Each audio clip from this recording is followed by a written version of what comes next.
Section 2 is all about the initial assessment. So quite simply, it's providing the reader with some information about the learner. Okay, so we would like to find out a little bit more about the learner that you are going to be conducting your workplace assessment on. Okay, so just as a reminder, the learner should have some knowledge or understanding of your own subject specialism. Okay. The learner could be a current colleague, they could be an ex-colleague, an apprentice, a manager, a friend, or family member. So the choice is yours, but you are going to be seeing them within their working role as well. A few of the key questions at this stage is to describe the environment that the assessment will take place in. Okay, so we've obviously given the details. We're going a little bit further with some more information there. Please include many details as possible, such as time, location, venue, and also conditions if you know of them. We'd also like for you to describe the qualification and criteria that the learner will be assessed for. So as we know, for every workplace assessment, you should have some type of standards or criteria. So you can judge your learner against them. And we'll talk more about that shortly. Identify and explain any additional needs for the learner. And if learning needs were identified above, please identify any reasonable adjustments that will be applied. For example, extra time, a reader, a scribe, or even a translator as well. So for the purpose of our workplace assessments, you can provide, for example, extra time. You could have a supporter if the learner does require that. So do feel free to make a reasonable adjustment. Okay.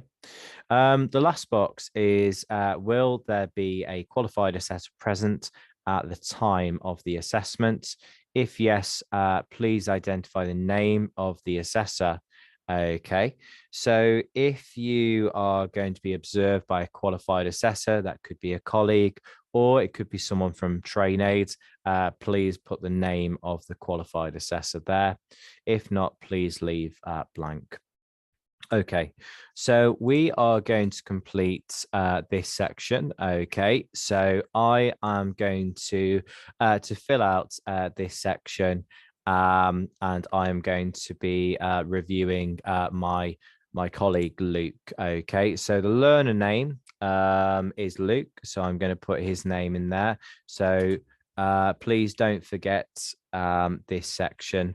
So at the very top, it says to please write the name of the person you are assessing above.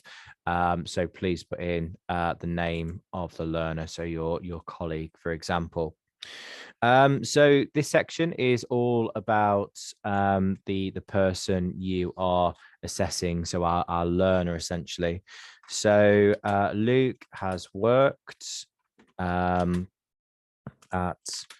London Lawn Turf for over 10 years.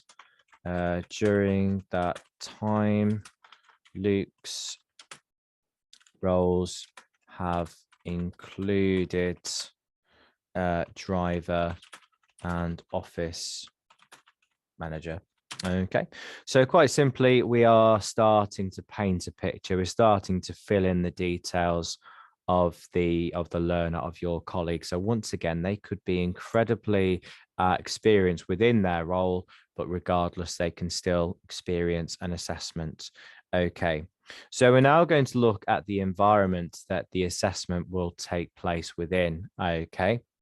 So let's start. Okay, so I'm planning my assessment. So the assessment will take place in a working yard at London Lawn Turf.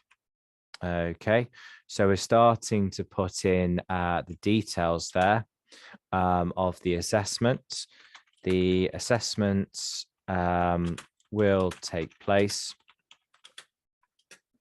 15th of March. Okay, so we're starting to put in the environment details there.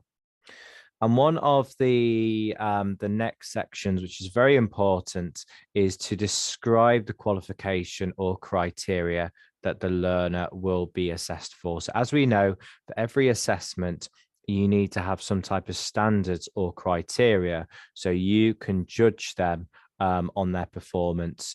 The criteria or standards can, of course, be found perhaps on awarding body websites. They can also be perhaps within a staff handbook or a qualification structure guides. If you don't have any criteria or standards, then of course you can create them for the purpose of the qualification.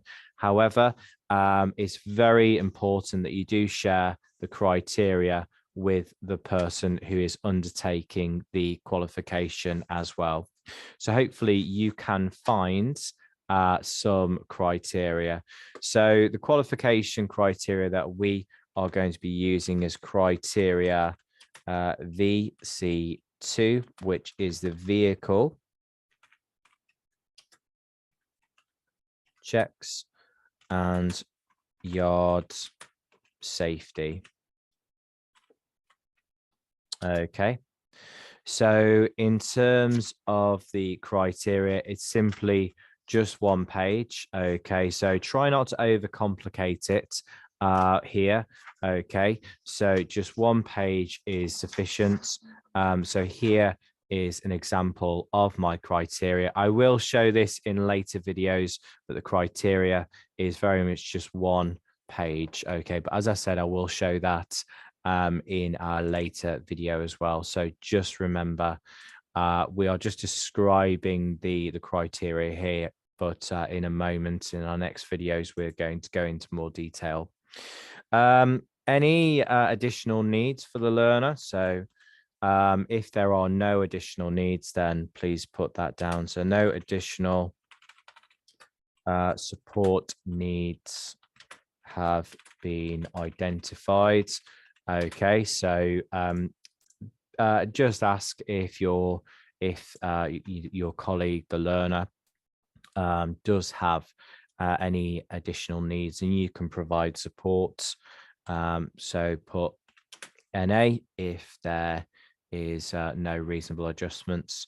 Here we are going to put whether or not there will be a qualified assessor present. Once again, you could leave that blank, or you can put no qualified assessor present. That's fine. And then we have the learner confirmation. I confirm that I am aware and happy for my work to be used as part of a portfolio of assessment for the TAQA Awards with TrainAid. Okay, so remember, this is a learner name and learner signature and a date as well. So this is not the candidate assessor. This is not you. You need to put in the name and also the signature and the date. Okay, so it's very important that we do get permission by your colleague to say, yep, I'm happy that this assessment is going ahead. So Luke has already signed this. Okay, so an electronic signature is fine. That's good practice. Or a type signature is okay. Do feel free to print out this form and get the learner to sign it, and then you can scan this form back. So I'm just going to pop in Luke's name. He has already signed to say, yep, that's okay. So I'm just going to move that there. Okay. And we're also just going to put the date in as well. Okay. So the date can either be before the proposed assessment, or it can be on the assessment day. But if you are getting the learner to sign this prior, a few days prior to the assessment, that is good practice to do. So let's just put in the date there. So a few days before the assessment is due to take place. So those questions have now been finished for section 2. So this is the initial assessment page. So that is information just about the learner, essentially. So your colleague or ex-colleague as well. So hopefully this section is nice and simple. Once again, if you do have any questions, please get in contact with our team.